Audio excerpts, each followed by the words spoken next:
You are every payment you make monthly, instead of just burning rent dollars, you're putting money in your own bank account because you're paying down a loan, and that's building forced savings into your life. You're building your home is going to appreciate in value over time. We can't tell over the next 1 or 2 years at any time, but over the next 5, 10, 20 years, it's going to be worth a lot more than it is today. And so your value is growing, your equity, your net worth is growing. And the deal is that you're going to get every year, you're going to get a year older either way, right? Whether you own your house or you rent it. So the business space is really kind of the same idea, right? You're going to pay rent to somebody if your business gets to a point where you've got some team members and you got maybe some trucks and all that. And so you're going to make them rich, and that's great. They supply a place for you to have a business. But at the end of the day, it's transient, right? They could decide to not lease it to you again at the renewal term. They could decide that they, want to raise the rent significantly at lease renewal term. There's a lot of things they can do. But if you own it, you're locking in your payment. Every penny you pay, part of that's going into your forced savings account.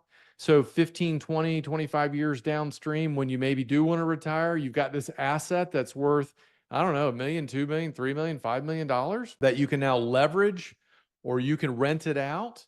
What a lot of guys do too is they'll get a space a little bit larger than they need, and they'll lease out part of it to, maybe they've got a buddy in a different part of, maybe a HVAC company, or maybe a couple small companies getting started.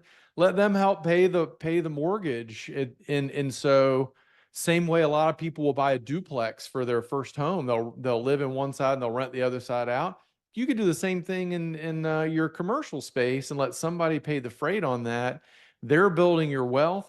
I literally just closed on a deal last week, Friday. It was a 12,000 square foot flex space building, steel building.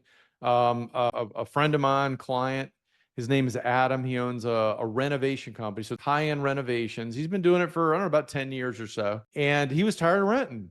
And where his space was, his trucks kept getting broken into, and all that. It was just a mess. So anyway, he found a piece of land, and we just we closed on the deal where he's building 12,000 feet. He's going to take 8,000 of it for his own business, and he has room for his trucks, and he can build a fence and a gated thing. And it's a much nicer area. But he's already leased out the other 4,000 feet to 2 other contractors that are growing but smaller, and that's going to make almost the entire mortgage payment for him.